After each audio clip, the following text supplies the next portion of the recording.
Hey guys, Bugcat7 here. Okay, it is Tuesday, February 12th, 2019, and I want to thank you for visiting the Stonewall Research channel here on YouTube.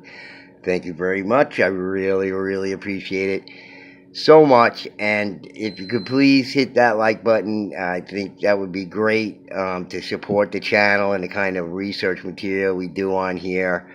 Um, Very important at this time, to support these sorts of channels like mine and others, and the type of research that we do. Okay, well, today for you, I have a video entitled High-Tech Stonework of the Ancients, and basically I'm going to cover an article by this fella, J.P. Robinson. He's a British fellow. He's a writer, books, a journalist, and I came across this article of his, and it just goes over this whole thing about, sort of the questions that, many people have about the megalithic constructions around the world. The people in the past seem to have a higher level of technology, maybe, that could have done all this stuff, or just knowledge that we don't know anything about. And, as some other people put it, these people could have been of a considerable size. So you have to think on, here's where the whole alien thing comes in, because, it's not too hard to take that step. When you think of a past civilization like Atlantis or Mu or Hyperborea, whatever it might be, Tartaria, whatever it is that you're thinking of, a civilization of the past and the type of technology that they might have had, it seems very alien to think about technologies that seem so bizarre and strange as compared to the types of technologies we have today, that it would seem alien or off-world to a lot of people. And, I think a lot of people are prepared to take that jump, but I think that's a tremendous jump in logic, really, to take everything, that's in between that, like such as past civilizations, other types of, humanoid type people who lived in the past that are no longer alive, either due to, the world changing, like so many extinct animals of the past that we have contemporaries of today. But, their counterparts in the past during the last ice age died off. And, why not human type creatures, branches of human beings, or we're a branch of somebody else or a creation of somebody else, as I think. But as many things on the planet are, including corn and all this kind of other stuff, but we can talk about that later.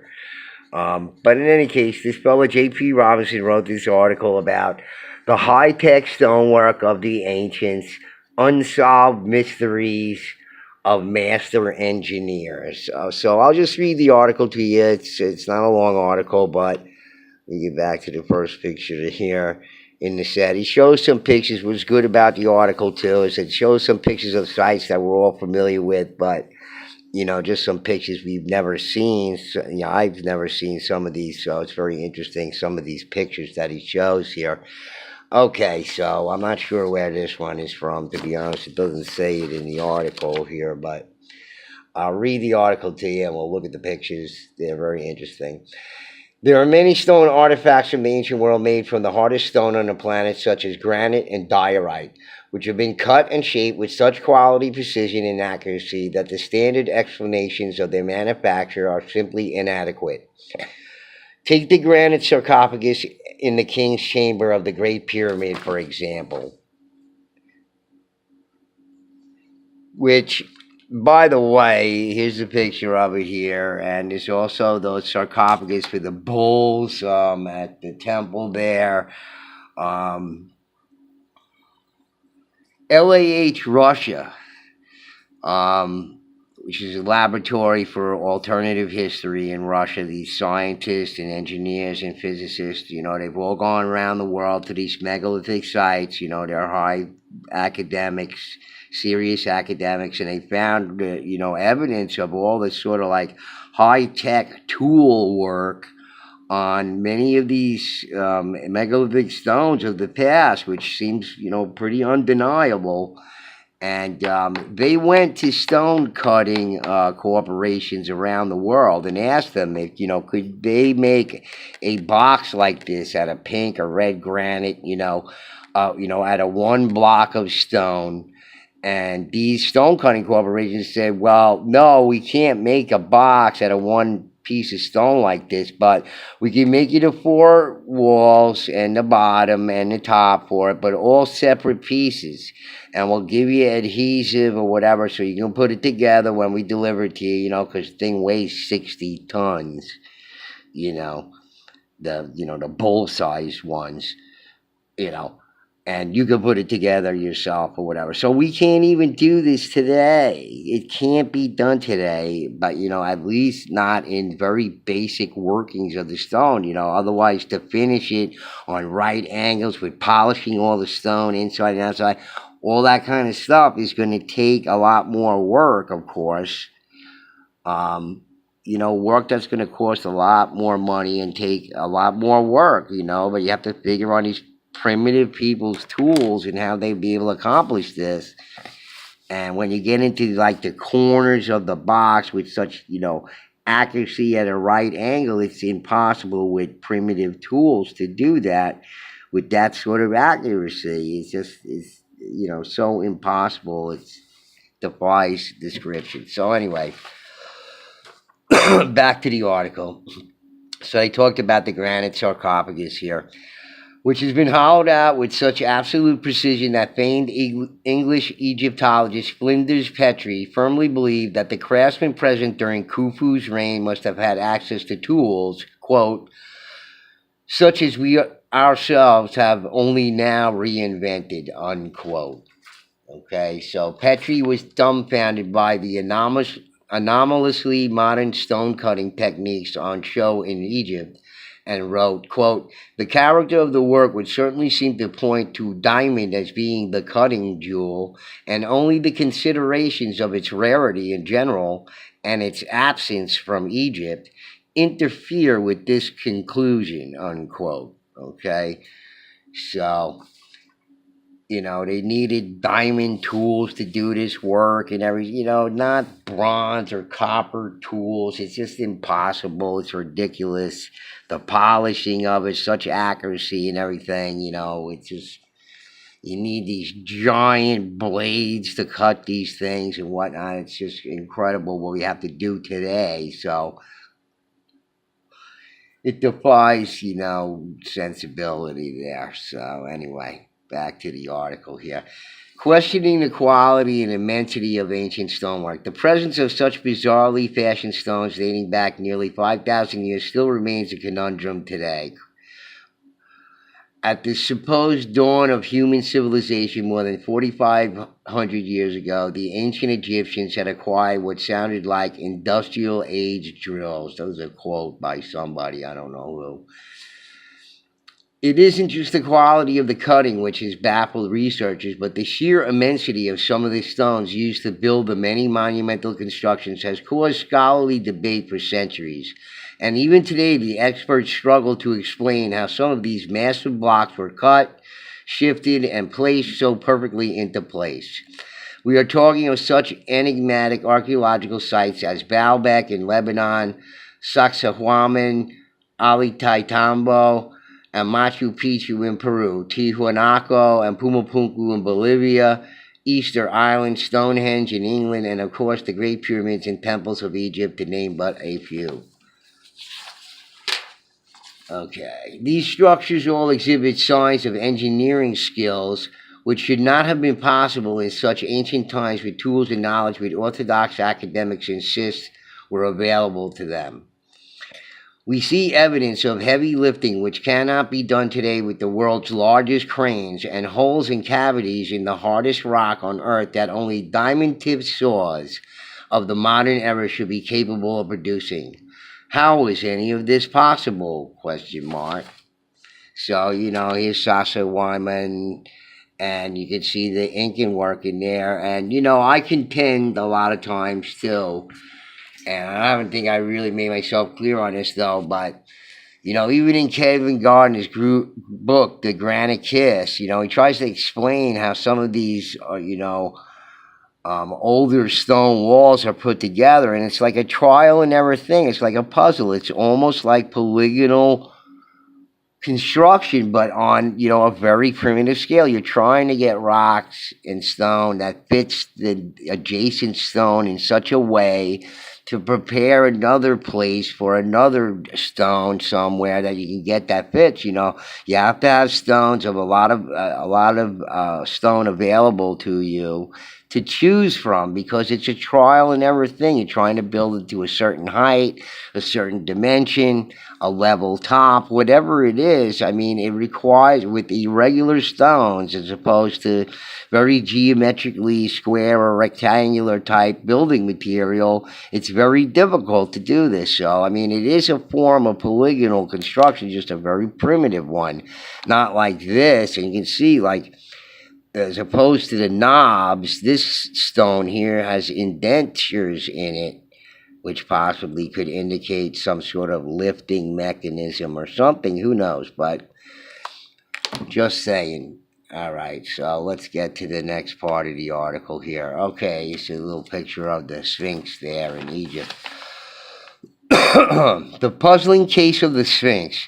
As Hancock remarks in The Message of the Sphinx, quote, "What we may be looking at here are the fingerprints of a highly sophisticated and perhaps even technological people capable of awe-inspiring architectural and engineering feats at a time when no civilization of any kind is supposed to have existed anywhere on Earth," unquote.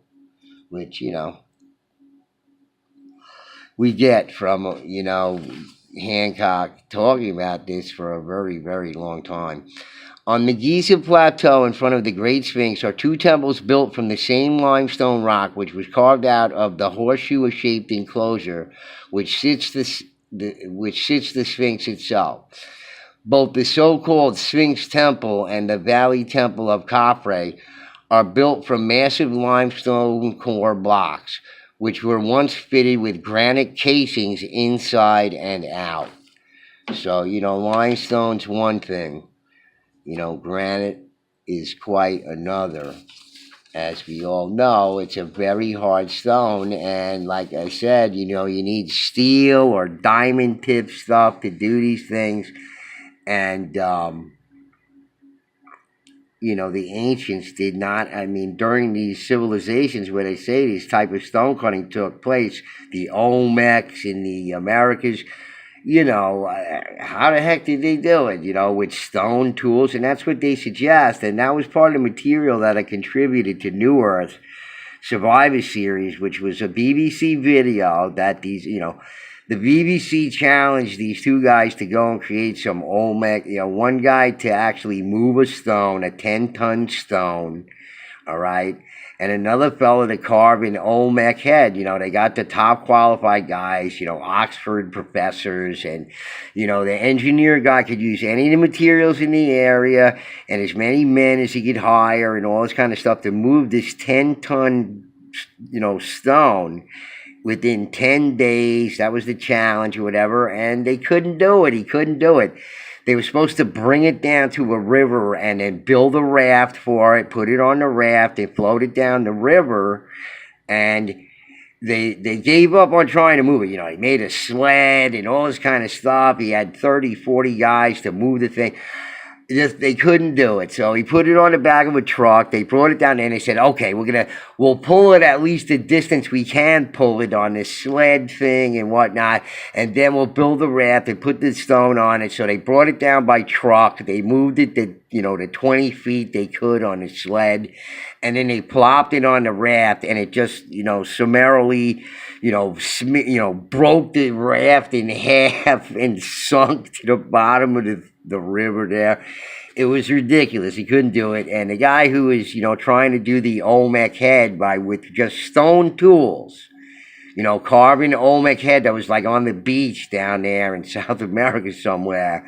He hired people to smash the stone for him to try to make a line in it or whatever. After 10 days, he could barely make a scratch in it, and he turned around and said, I have no idea how these people did it without, the proper tools.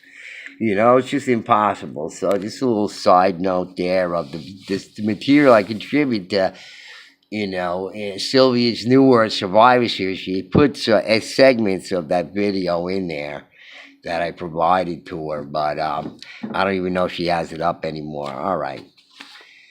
So, in any case, the builders of these ancient and anomalous temples chose to stack stones of immense proportions, some which are 30 feet, 9.14 meters long, 12 feet, 3.66 meters long, wide, and 10 feet, 3.05 meters high, and weigh in the region of 200 tons each. Even the smallest stones were still a mighty 50 tons apiece.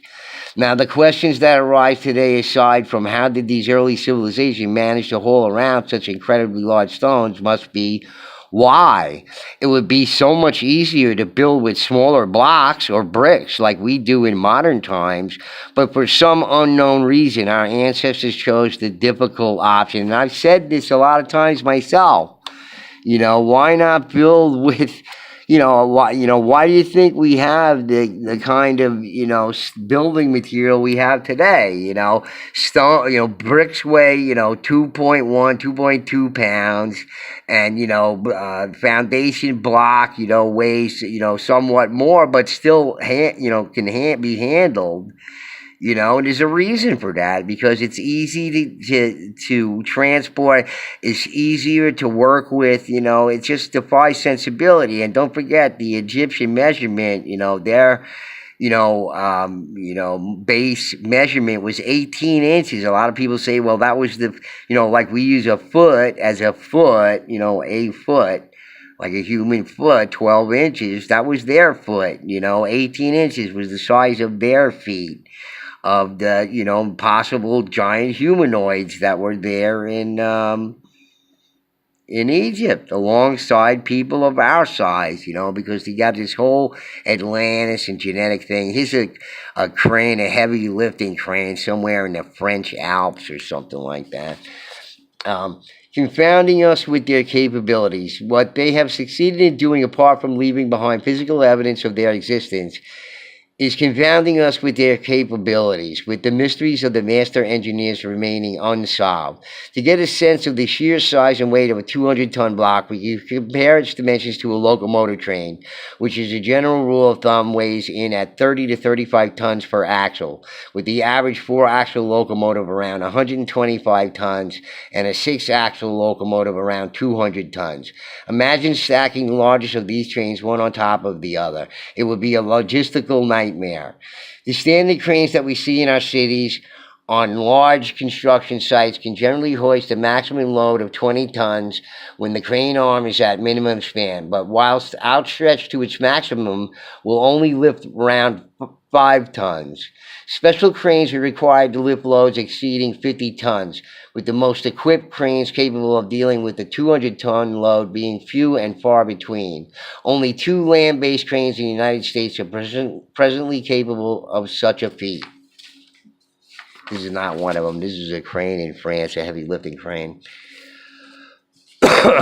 Built with structural steel members and powered with massive electrical motors, the majority of these cranes have a load limit of under 100 tons, right, Hancock. And, quote, a commission to put together a temple out of 200-ton blocks would be a most unusual and very taxing job, even for modern heavy load and crane specialists, unquote. According to Egyptologists, the stones were raised 50 feet, 15.24 meters, above the ground into position by employing a combination of ramps, levers, and ropes, alongside a huge amount of manpower. But mystified by conventional explanations, John Anthony West sought answers and visited a Long Island construction site to see for himself precisely how a 200-ton weight could really be shifted. It took 20 men working 6 weeks to even prepare to lift a 200-ton boiler using one of the largest cranes in existence with a 220-foot, 67.06 meter high boom, and a counterweight made of concrete weighing an incredible 160 tons. A second crane was then brought in to precisely fit the boiler in place. Okay. So, you need this incredible strength to move these things. It just seems just unlikely that, simple manpower did it with whatever kinds of contraptions they claim were used. Okay, it's a mystery at Baalbek too. Discussing the construction of the Valley and Sphinx temples, Chief Engineer Jesse Warren commented, in quote, seeing how they moved these heavy 200-ton blocks, possibly thousands and thousands of years ago, I, let's see, sorry guys, I have no idea how they did this job. It's a mystery, and it probably always will be a mystery to me. In the Bekaa Valley, north of Beirut, lie the remains of the ancient Phoenician city of Baalbek, meaning Lord Baal of the Bekaa Valley. Once referred to as Heliopolis, or, quote, the city, quote, unquote, the city of the sun, unquote, in what is now modern-day Lebanon. In the ancient world as early as 9000 BC, although time may reveal the site to be much older, Baalbek became an important pilgrimage site for the worship of the Phoenician sky god Baal and his consort Astarte, the Queen of Heaven. And here's the stele of Baal with the thunderbolt, always with the thunderbolt.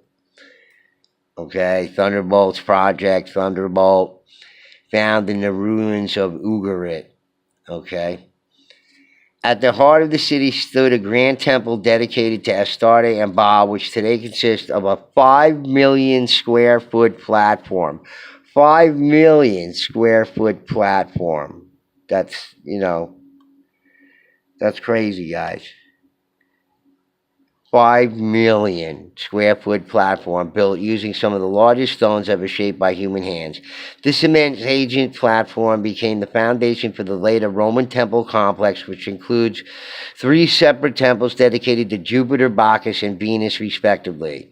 The stones used at this site are so enormous that they make the 200-ton blocks seen at the Giza temples look like toy bricks in comparison. Some of the blocks in the wall are around 400 tons each, while the 3 hewn stones known as the Trilithon, which lay in the base of the Jupiter Baal temple ruins, each weigh an estimated 800 tons. Officially, scholars attribute the shifting and cutting of these monstrous monoliths to the Romans.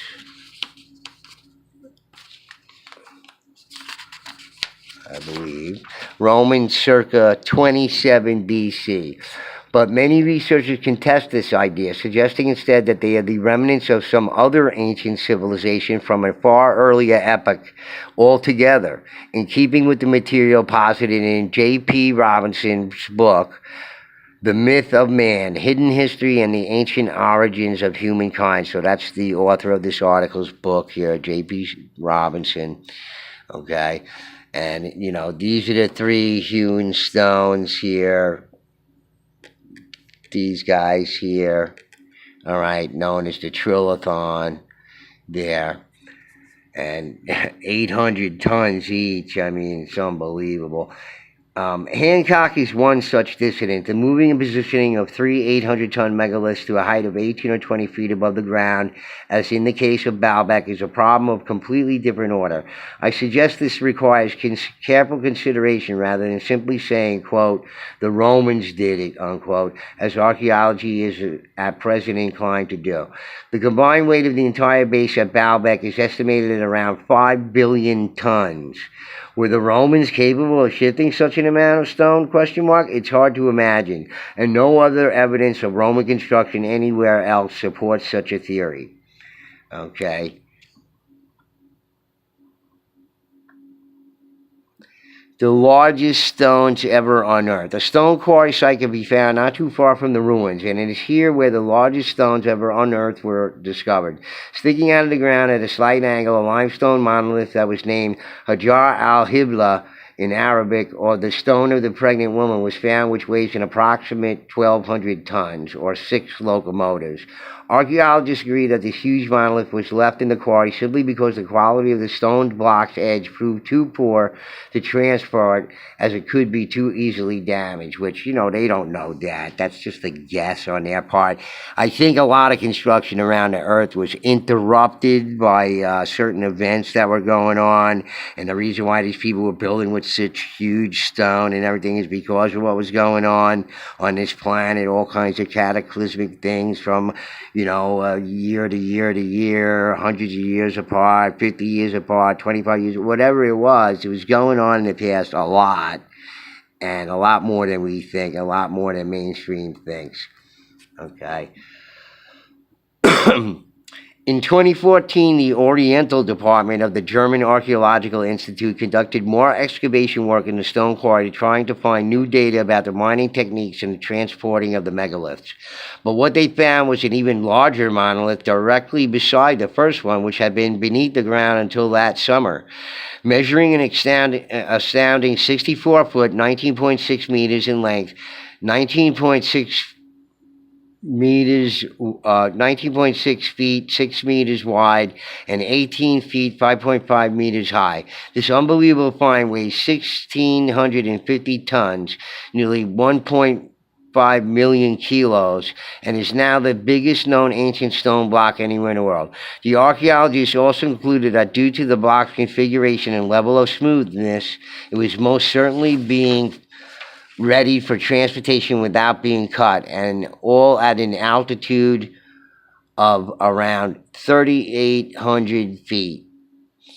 Following the discovery of the second monolith, Hancock wrote, quote, "I believe these huge megaliths long predate the construction of the Temple of Jupiter and are likely to be 12,000 or more years old, contemporaneous with the megalith site of Göbekli Tepe in Turkey. I suggest we are looking at the handiwork of survivors of a lost civilization, that the Romans built their Temple of Jupiter on pre-existing 12,000 years old megalithic foundation, and that they were unaware of the giant hewn megaliths in the ancient quarries. These were covered by sediment in Roman times, as indeed the newly discovered block still was until very recently. It remains unexplained how the Romans, or whoever was actually responsible for such an astounding feat of engineering, quarried, cut, and transported the megaliths of Baalbek. And another mystery is why they left the larger blocks in situ. The mainstream answer is that they were simply too heavy to maneuver, so they were left in the ground, but they succeeded in shifting the 800-ton trilithon block, so why not the others, question mark. Again, something was going on. They had to abandon doing all these things, so a lot of bad things were going on this planet. Even if they decided they were beyond the limits of their engineering capabilities, surely they would have cut them up into smaller, more manageable blocks in order to complete the temple constructions.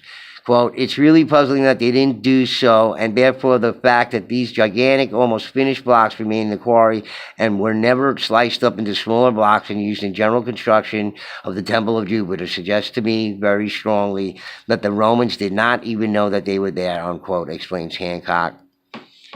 Okay.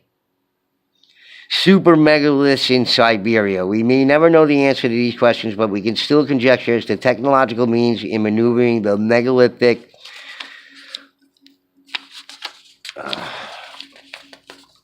shoot, bear with me, guys.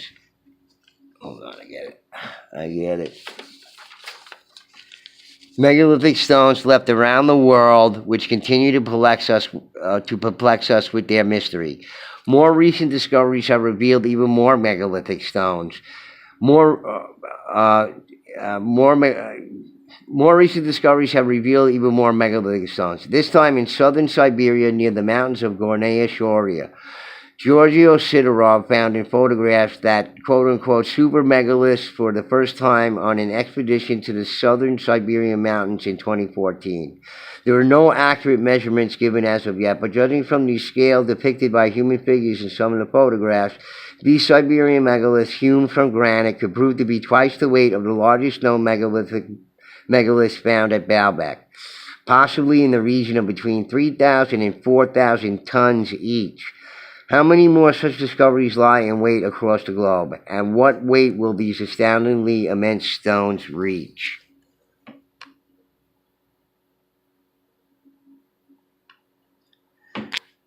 Another picture for you. I mean, these things are just incredible size, guys. Amazing. Reports of the 2014 expedition claimed that the geologists encountered some unexplained problems with their compasses when the arrows began deviating away from the megalithic blocks. It has been suggested that they may have experienced inexplicable phenomena of negative geomagnetic field, leading to notions of the possible use of ancient anti-gravity technologies unknown to modern science. Okay, so that's the end of the article, but you know, the compasses went crazy when they came around these blocks, but again, you know, I like to stick with, you know, Velikovsky's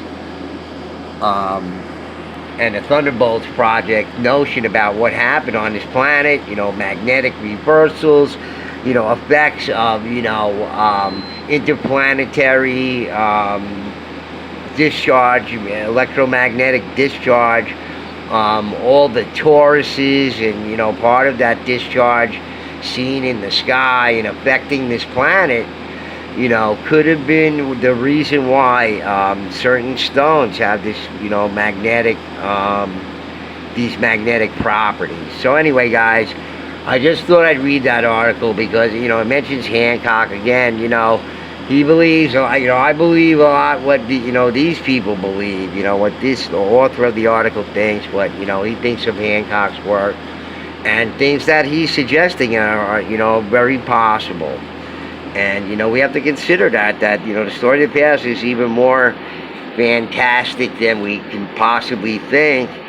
And, again, I can understand why people jump to this sort of alien explanation, because it defies, you know, explanation. So it seems like, you know, off-world to us what might have happened in the past, but it could have been just, you know, there could have been 10 advanced civilizations in the past with all kinds of different humanoid forms of, you know, think about all the, like, you know, we know about the megafauna that became extinct at the last ice age, but something we're not really, you know, well, you know, which is not well understood, was all the stuff that was also living in the sea at that time, which was megafauna too. I mean, they found some stuff, but, you know, think about it. I'm talking about, you know, this is something, you know, even the dinosaur people, even if they disagree with it, even if there was real dinosaurs or whatever, they can't disagree with this because, you know, these are much more recent, the megafauna of the Pleistocene and the Holocene era. You know, that's within our, you know, our era, you know, of Homo sapiens. So, you know, think about the things that were living in the sea, and we see this sea serpent theme over and over again with the stone walls. You know, there could have been something living in the sea at that time that, you know, is not living today. So anyway, guys, I wanted to bring this little article to you. You know, that was way off topic, but in any case, I thought it expressed a lot of, you know, what I believe to be what was going on in the past, which could possibly be going on in the past. Who knows? You know, it requires more effort and research because they've been denying it for so many years. So, any case, guys, Cat7 signing out. Hope you liked the video. Please like, please subscribe, and I'll see you at the next video, guys. Peace out, man.